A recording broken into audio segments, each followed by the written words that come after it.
নমস্কাৰ এই শ্ৰেণীৰ অন্যটা ভিডিঅ'লৈ মই অভিজিতে তোমালোকক আকৌ এবাৰ স্বাগতম জনাইছো। আশা কৰোঁ তোমালোক সকলোৰে ভাল আৰু ভালদৰে পঢ়া শুনা কৰি আছা। অসমীয়া বিষয়টোৰ আমি এতিয়া একেবাৰে শেষ পইণ্টলৈ আহি উপস্থিত হৈছোঁ। তোমালোকৰ সৈতে বহু অধ্যায় ব্যাকৰণ লগতে তোমালোকৰ কম্প্ৰেহেনশ্যনৰ যিখিনি অংশ সেইখিনিও মই তোমালোকৰ সৈতে আলোচনা কৰিছোঁ আৰু কেইটামান অধ্যায় মাত্ৰ তোমালোকৰ সৈতে আলোচনা কৰিবলৈ বাকী আছে। তাৰপিছত আমি তোমালোকৰ সৈতে ৰিভিজন বা অন্যান্য এনেকুৱা সুবিধা থাকিলে প্ৰশ্ন উত্তৰ এইবিলাক আলোচনা কৰিম। আজি মই তোমালোকৰ সৈতে আলোচনা কৰিবলগীয়া যোনটো অধ্যায় সেই অধ্যায়টো হৈছে অসমৰ জনগোষ্ঠীৰ গাঁথনি আৰু সংস্কৃতি। এই অধ্যায়টো আব্দুছ ছাত্তাৰ ডাঙৰীয়াই লিখিছিলে। এই অধ্যায়টোৰ এটা পুংখানুপুংখ বিশ্লেষণ মই তোমালোকলৈ লৈ আহিছোঁ। আমি আগৰ দৰে অধ্যায়টোৰ চেপ্টাৰটো আমি পঢ়ি তোমালোকৰ সৈতে আলোচনা নকৰোঁ বুলি ভাবিছোঁ। আমি চেপ্টাৰটোৰ যোনখিনি মূল বিষয় সেই মূল বিষয়খিনি মই তোমালোকক কনচেপ্টখিনি ধাৰণাখিনি মই তোমালোকক দি দিম। তাৰ পৰা তোমালোকে চেপ্টাৰটো নিজে এবাৰ পঢ়িবলৈ চেষ্টা কৰিবা। কাৰণ মই ভাবিছোঁ তোমালোকৰ যোনটো আমাৰ চেপ্টাৰ পঢ়া যোনটো ষ্টাইল সেই ষ্টাইলটো তোমালোকে ভাল পাইছিলা, কিন্তু এই যোনটো গোটেই চেপ্টাৰটো পঢ়ি দিয়া তাৰ ফলত কি হ'ব তোমালোকৰ কাৰণে বেছি বস্তুটো ইজি হৈ যায়। অকণমান যদি আমি নিজেই পঢ়োঁ বা নিজেই কষ্ট কৰোঁ তেতিয়া আমাৰ কাৰণে পৰীক্ষাৰ কাৰণে বেছি সুবিধা হয়, নহয়নে? গতিকে সেইকাৰণে আচলতে আমি এনেধৰণে এই চেপ্টাৰটো তোমালোকৰ মাজলৈ লৈ আহিছোঁ। ইয়াত আমাৰ মূল বিষয়বস্তু হিচাপে কিছুমান বস্তু হৈছে যে অসম হৈছে বহু জাতি, বহু ভাষা আৰু বহু ধৰ্মীয় জনগোষ্ঠীৰ সংমিশ্ৰণেৰে গঠিত এখন ৰাজ্য। অসমৰ কথা ক'বলৈ গ'লে কি হয়, আমি যেতিয়া ভাৰতবৰ্ষৰ সংস্কৃতিৰ কথা পঢ়িছিলোঁ তেতিয়া তোমালোকে দেখিছিলা যে অতীজৰে পৰা ভাৰতবৰ্ষত এটা বৈচিত্ৰ্যপূৰ্ণ সংস্কৃতিৰ ধাৰা অতীজৰে পৰা বৈ আহিছে আৰু সমন্বয় হৈছে ইয়াত এই সমন্বয় হৈছে এই ভাৰতৰ বৈচিত্ৰ্যৰ মাজৰ সৌন্দৰ্যখিনি, নহয়নে? ঠিক একেদৰে অসমৰ আমাৰ উত্তৰ পূৰ্বাঞ্চলৰ গোটেই ৰাজ্যকেইখন মিলি যেতিয়া বৰ অসম আছিলে সেই বৰ অসমৰ যোনটো সৌন্দৰ্য, অসমত বসবাস কৰা জাতি জনগোষ্ঠীৰ বিভিন্ন সংস্কৃতি, বিভিন্ন তেওঁলোকৰ আচাৰ ব্যৱহাৰ, ৰীতি নীতি, উৎসৱ পাৰ্বণ, এই গোটেইবোৰ মিলিহে আচলতে কি হয় অসমীয়া সংস্কৃতি গঢ় লৈ উঠিছে, নহয়নে? গতিকে এই অসমীয়া সংস্কৃতি কি কৈছে, বহু জাতি, বহু ভাষা, বহু ধৰ্মীয় জনগোষ্ঠীৰ সংমিশ্ৰণেৰে অসমীয়া জাতি গঠন হৈছে। তোমালোকে জানা আমাৰ অসমত অতীজৰ পৰা তোমালোকে যদি অসমৰ অকণমান হ'লেও ইতিহাস জানা, অসমত কিৰাত বংশীয় লোকসকল আছিলে বুলি কৈছিলে।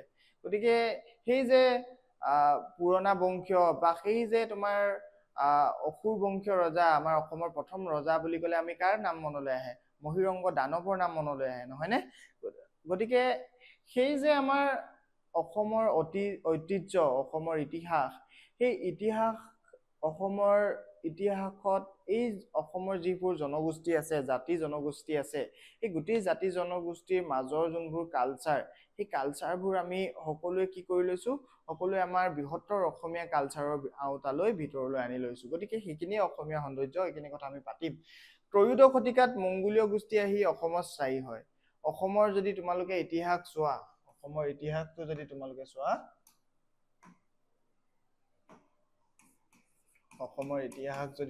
চোৱা, অসমৰ ইতিহাসক আমি আহোমৰ পৰা যদি আমি বিশ্লেষণ কৰোঁ, আহোমৰ আগতে অসমত আছিলে প্ৰাক আহোম যুগ বা প্ৰাক ঐতিহাসিক যুগৰ যিখিনি ইয়াত মানুহ আছিলে, তাৰপিছতে অসমলৈ ব্ৰিটিছ আহে আহোমৰ পিছতে। গতিকে এই সময়ছোৱা আমি যদি এটা ব্ৰডকৈ ভাগ কৰোঁ, প্ৰাক আহোম যুগৰ সেই সময়ছোৱাত অসমত কোনে কোনে ৰাজত্ব কৰি আছিলে? দানৱ বংশ, এইবিলাক আচলতে আউট নলেজ, মই কৈ আছোঁ তোমালোকক। গতিকে বৰ্মন বংশ,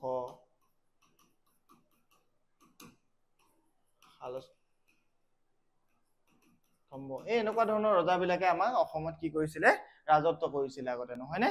গতিকে এই গোষ্ঠীবিলাক, এই অসমৰ যে তোমালোকে দেখিছা অসমত বড়ো, কছাৰী, চুতীয়া, এই আহোম অহাৰ আগতে যে এই জনগোষ্ঠীবোৰ আছিলে, এইবিলাক কিহৰ আছিলে? এইবিলাক মংগোলীয় গোষ্ঠীৰ লোক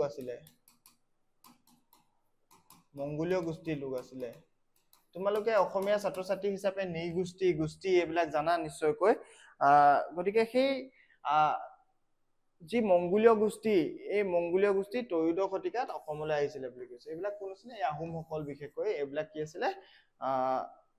তেতিয়া আগতে এই দেশত কছাৰী, চুতীয়া, কোচ, বড়ো, মেছ, দেউৰী, মিচিং, তিৱাৰী আদিবাসী জনগোষ্ঠীৰ বসতি আছিলে এইবিলাক এই যিবিলাক কছাৰী চুতীয়া কোচ বড়ো মেচ দেউৰী এইসকল কি আছিলে আহোমসকল প্ৰাক আহোম যুগৰ এইবিলাক জনগোষ্ঠী অসমত বসবাস কৰিছিলে কিমান জনগোষ্ঠীয়ে বসবাস কৰে তোমালোকৰে হয়তো কোনোবা বন্ধু এজন কছাৰী থাকিব পাৰে কোনোবা বড়ো থাকিব পাৰে দেউৰী থাকিব পাৰে মিচিং থাকিব পাৰে তিৱা থাকিব পাৰে কাৰ্বি থাকিব পাৰে আচলতে আমাৰ অসমখনৰ সৌন্দৰ্যটোই সেইটো নহয় নে আদিবাসী জনগোষ্ঠীৰ বসবাস আছিলে বোলে আদিবাসী শব্দটো আচলতে ইয়াত আদিবাসী মানে বহুত পুৰণা এই শব্দটো বুজোৱা হৈছে মানে বহুত পুৰণা বা ইন্ডিজিনিয়াস এই শব্দটোৰ জৰিয়তে ইন্ডিজিনিয়াস এই কথাটো ইয়াত বুজোৱা হৈছে আহোমসকলে সময়ৰ সৈতে হিন্দু ধৰ্ম গ্ৰহণ কৰি নিজৰ কৃষ্টি সংস্কৃতি থলুৱা জনজাতীয় সংস্কৃতিৰ সৈতে মিলায় আহোমসকলে যেতিয়া প্ৰথমতে অসমলৈ আহিছিলে চুকাফাই যেতিয়া 1228 চনত অসমত প্ৰৱেশ কৰি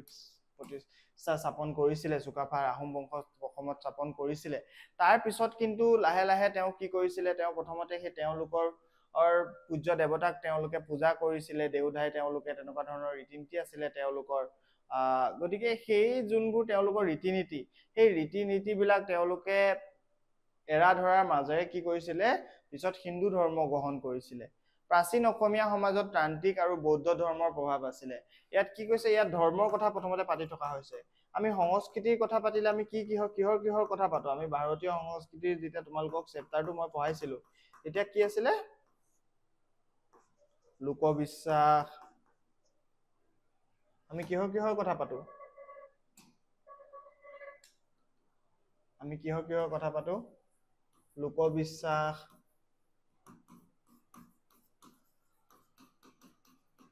আচাৰ বিচাৰ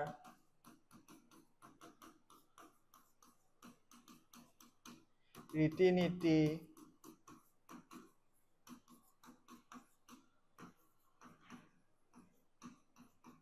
থলুৱা খাদ্যাভ্যাস আদি বিভিন্ন ধৰণৰ কথা আমি কি কৰো ইয়াত পাতো নহয় নে গতিকে অসম হৈছে এইটো আমি কিহৰ কথা পাতিলে পাতো এইটো আমি সংস্কৃতিৰ কথা পাতিলে পাতো ধৰ্মীয় বিশ্বাস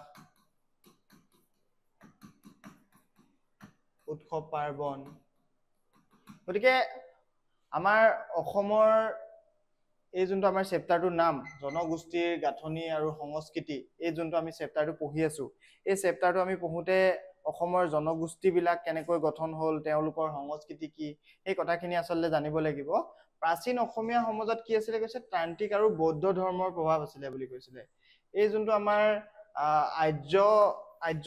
আৰ্যসকলৰ যোনটো হিন্দু সংস্কৃতি বা যোনটো আৰ্য সংস্কৃতি সেই আৰ্য সংস্কৃতিটো অহাৰ আগতে অসমত কি আছিলে ত্ৰান্তিক আৰু বৌদ্ধ ধৰ্মৰ প্ৰভাৱ আছিলে যাদু মন্ত্ৰ নৰবলি মহ বলিৰ দৰে আচাৰ অনুষ্ঠানো ইয়াত প্ৰচলিত আছিলে আগতে কি আছিলে অসমৰ আমাৰ মায়ং বুলি ক'লে কি বুজা যায় যাদু মন্ত্ৰৰ দেশ বুলি নকয় জানো মায়ং অসমত সেই তেনেকুৱা ধৰণৰ বিশ্বাস আছিলে যাদু মন্ত্ৰ নৰবলি মহ বলিৰ দৰে আচাৰ অনুষ্ঠানো অসমত প্ৰচাৰিত আছিলে বুলি কৈছিলে এইখিনি আছিলে ধৰ্মৰ কথা এতিয়া আমি সংস্কৃতিৰ কথালৈ আহো অসমীয়া সাহিত্যৰ মূল উৎস হ'ল লোক সাহিত্য গৰখীয়া নাম নিচুকনি গীত বিহু গীত দেহ বিচাৰ আই নাম বিয়া নাম আদি আচলতে অসমীয়া মানুহখিনি আগতে কি আছিলে কৃষিজীৱী আছিলে নহয় নে গতিকে সেই কৃষিজীৱী মানুহখিনিৰ যোনখিনি লোকবিশ্বাস লোক আচাৰ সেইখিনি কৃষিৰ লগত জড়িত আছিলে তোমালোকে বিহু উৎসৱটোত আমি জানো যে বিহু উৎসৱটো আমাৰ অসমৰ জাতীয় উৎসৱ বিহু উৎসৱটো খুব উলাহ মালাৰে আমি পালন কৰো নহয় নে এই বিহুৰ লগত কি জড়িত হৈ আছে অসমীয়া কৃষি কৰ্ম জড়িত হৈ আছে বহাগৰ সময়ত যেতিয়া প্ৰথম বৰষুণ দিয়ে নহয় নে বৰষুণ দিয়ে এই বৰষুণত কৃষকে কি কৰে কৃষকে খেতি কৰিবলৈ সাহস পায় নহয় নে কৃষকে খেতি কৰিবলৈ সাহস পায় তাৰ পৰাই আৰম্ভ হৈছে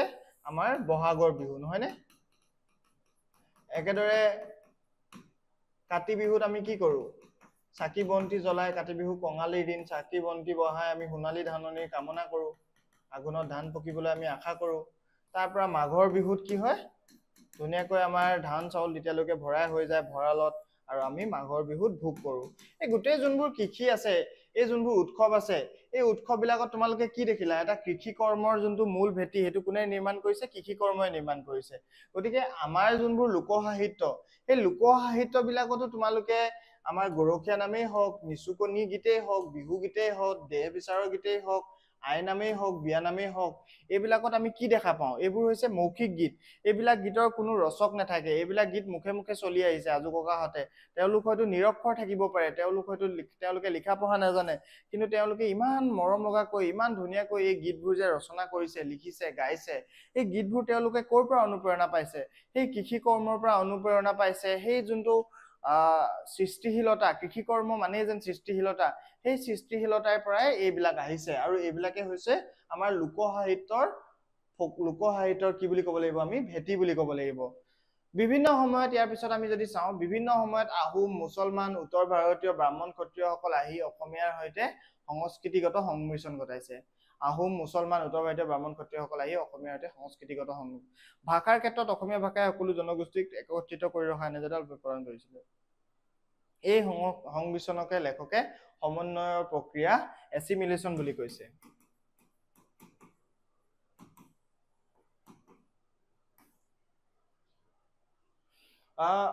অসমৰ তোমালোকে জানা, আমি ঐতিহ্যৰ কথা পাতোতে কি কৈছিলো? আমি জানো যে অসমত বিভিন্ন জনগোষ্ঠীৰ লোকে অসমত বাস কৰে, নহয়নে?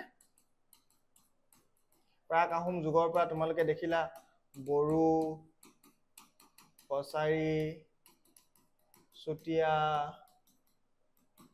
মেচ, ডিমাচা, বড়ো, বিভিন্ন মানে একদম তোমালোকৰ বিভিন্ন জনগোষ্ঠী, মিচিং আদিকে কৰি বিভিন্ন জনগোষ্ঠীৰ লোকে বাস কৰিছিলে। এই আমাৰ জনগোষ্ঠীয় লোকসকলৰ নিজা আচাৰ নীতি বিশ্বাস আছিলে, নহয়নে? কিন্তু আমাৰ যোনটো আমাৰ ভাৰতীয় সংস্কৃতিৰ চেপ্টাৰটো আমি পঢ়িছিলো যে ভাৰতীয় সংস্কৃতিত এই বিভিন্নতাৰ মাজতো কি থাকে? ভাৰতীয় সংস্কৃতিত একতা থাকে। গতিকে ভালখিনি এৰি বেয়াখিনি এৰি ভালখিনি ধৰাৰ যোনটো প্ৰক্ৰিয়া, সেই প্ৰক্ৰিয়াটোক আমি কি বুলি কৈছো? সমন্বয়ৰ প্ৰক্ৰিয়া, এছিমিলেশ্যন বুলি কৈছিলো। ধৰা এই জনগোষ্ঠীয় লোকসকলৰ বিলাকত আগতে কি আছিলে? কিৰাত বংশীয় কিছুমানৰ লোকৰ মাজত নৰবলি আদি কিছুমান প্ৰথা প্ৰচলিত আছিলে। সেইবিলাক কথা বাদ দিবলৈ লৈছিলে তেওঁলোকে, ধৰা, বা আৰু কিছুমান ভাল ভাল বস্তু তেওঁলোকে লৈছিলে। গতিকে অসমীয়া যোনটো আমাৰ ভাষা, এই ভাষাই কি কৰিছিলে? ভাষাৰ ক্ষেত্ৰত অসমীয়া ভাষাই সকলো জনগোষ্ঠীক একত্ৰিত কৰি ৰখা এনাজৰী হৈছিলে। আমাৰ যোনটো অসমীয়া ভাষা, এই অসমীয়া ভাষাটোৱে যিদৰে ভাৰতীয় সংস্কৃতিত আমাৰ যোনটো ভাৰতীয় কিছুমান বস্তুৱে একতাৰ কাম কৰিছিলে, যেনেকৈ ধৰা তোমাৰ আৰ্টৰ কামবিলাকে, ভাস্কৰ্যবিলাকে, স্থাপত্য ভাস্কৰ্য, চিত্ৰশিল্প বা আমি কি এইবিলাক বস্তুৱে কি কৰিছিলে? উৎসৱ পাৰ্বণ আদিয়ে কি কৰিছিলে? একতাৰ কাম কৰিছিলে, নহয়নে? ঠিক একেদৰে আমাৰ উত্তৰ পূৰ্বাঞ্চলৰ এই বিভিন্ন জনগোষ্ঠীৰ বিভিন্ন ভাষা, বিভিন্ন তেওঁলোকৰ আচাৰ ৰীতি নীতি কিহে একত্ৰিত কৰিছিলে? এই অসমীয়া ভাষাটোৱে কৰিছিলে। অসমীয়া ভাষাটোক এই গোটেই জনগোষ্ঠীবিলাকৰ মাজৰ লিংগুয়া ফ্ৰেংকা বুলি কোৱা হয়। যোনটো ভাষা এই গোটেই মানুহখিনিয়ে সকলোৱে বুজি পাইছিলে, নহয়নে? গতিকে সেই অসমীয়া ভাষাটোৱে কি কৰিছিলে? এছিমিলেশ্যনৰ কাম কৰিছিলে, সমন্বয়ৰ কাম কৰিছিলে। ব্ৰিটিছ শাসনকালত নতুন প্ৰব্ৰজন আৰম্ভ হয়।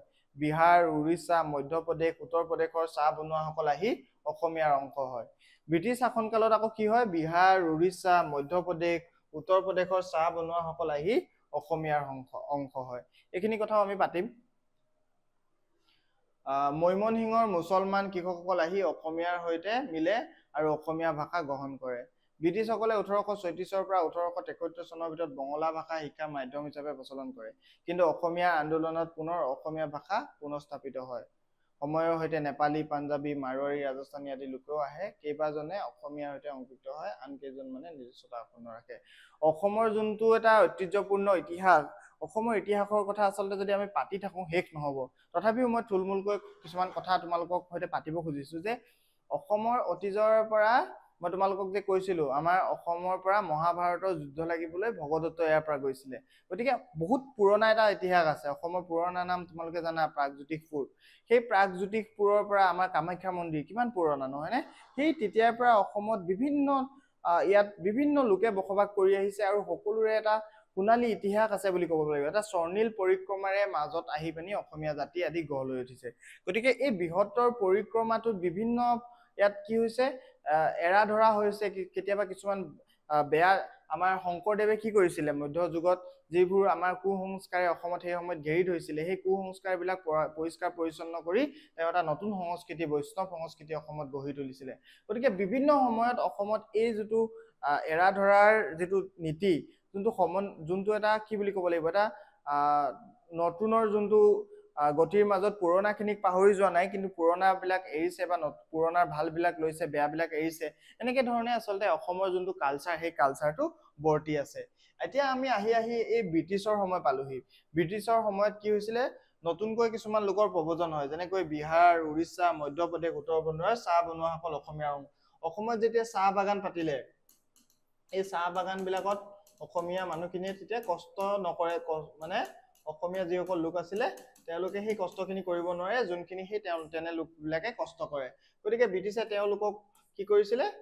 কৰ্মী হিচাপে বনোৱা হিচাপে লৈ আহিছিলে আৰু এইখিনি মানুহ লাহে লাহে কি হৈ গৈছিলে অসমীয়া সংস্কৃতিৰ সৈতে তেওঁলোকে কি কৰিছিলে অসমীয়া সংস্কৃতিৰ সৈতে তেওঁলোকে এছিমিলেট হৈ গৈছিলে নহয়নে মিলি গৈছিলে এই বিহাৰ উৰিষ্যা মধ্যপ্ৰদেশ উত্তৰ প্ৰদেশৰ পৰা অহা চাহ বনোৱাসকল আমি যিসকলক বাগানীয়া বা আমি যিসকলক লোক বুলি কওঁ সেই তেওঁলোকৰ কথা কৈছে ময়মনসিংহৰ মুছলিম কৃষকসকলে আহি অসমীয়াৰ সৈতে মিলে আৰু অসমীয়া ভাষা গ্ৰহণ কৰে এই ময়মনসিংহৰ পৰা অহা যিসকল আমাৰ মুছলমান আমাৰ থলুৱা যিসকল আমি আজিৰ দিনত মুছলমান বুলি কওঁ তেওঁলোকে কি বুলি তেওঁলোক ক'ৰ পৰা আহিছিলে ময়মনসিংহৰ পৰা আহিছিলে আৰু অসমীয়া কালচাৰটো তেওঁলোকে গ্ৰহণ কৰিছিলে ব্ৰিটিছসকলে 1836 পৰা 1873 চনৰ ভিতৰত বঙলা ভাষা শিক্ষাৰ মাধ্যম হিচাপে প্ৰচলন কৰে কিন্তু অসমীয়া আন্দোলনত পুনৰ অসমীয়া ভাষা প্ৰতিষ্ঠিত হয় অসমত এটা সময়ত এনেকুৱা হৈছিলে যে 1836 পৰা 1873 চনত আমাৰ যিবোৰ আগতে পঢ়াশালী আছিলে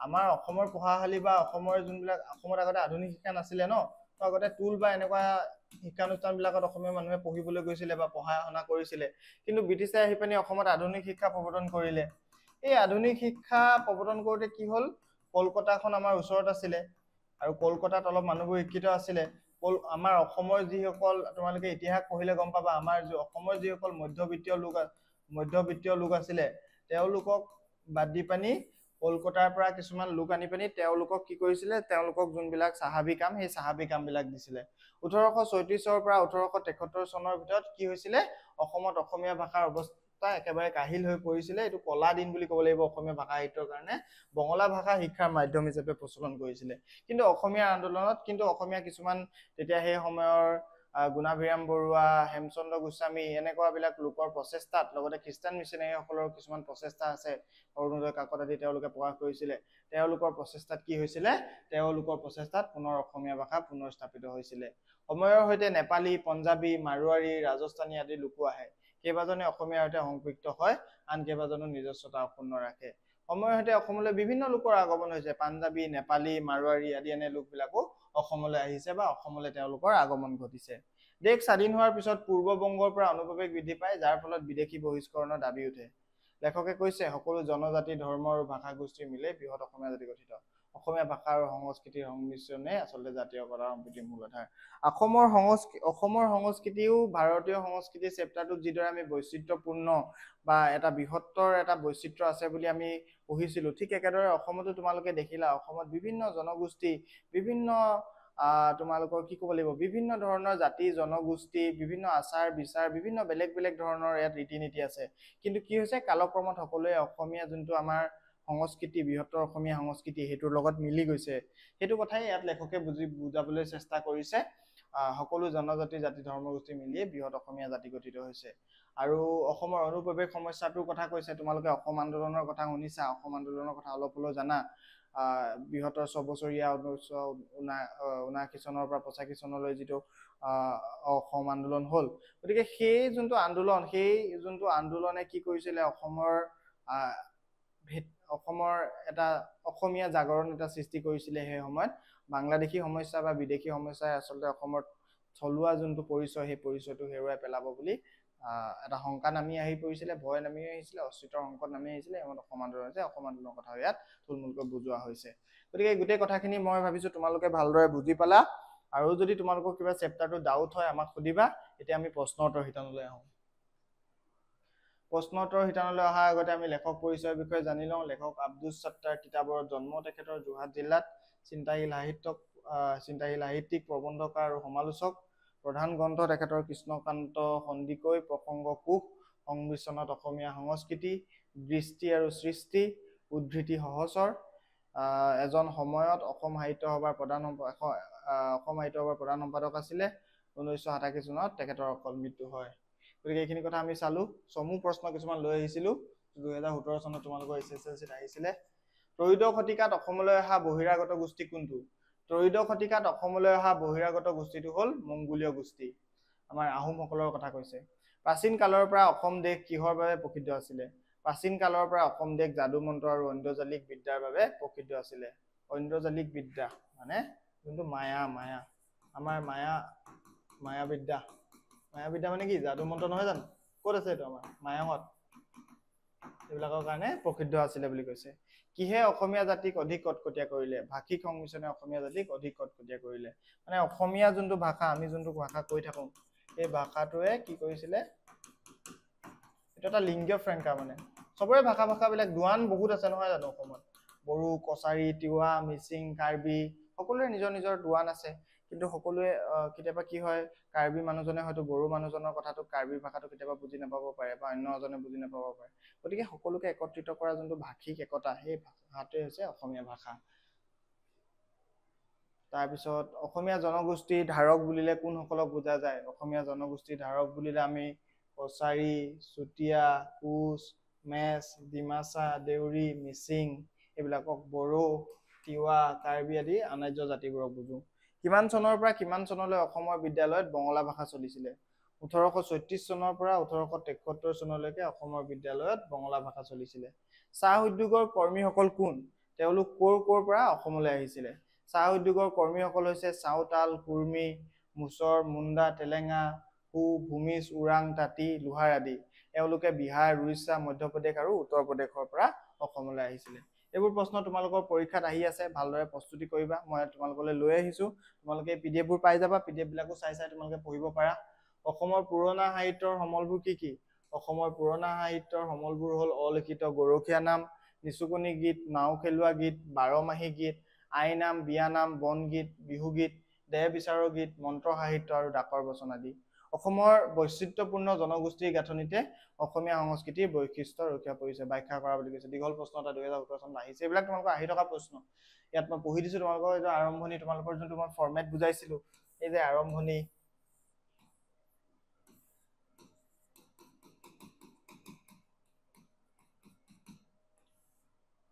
তাৰপিছত তোমাৰ বিষয়বস্তু থাকিব,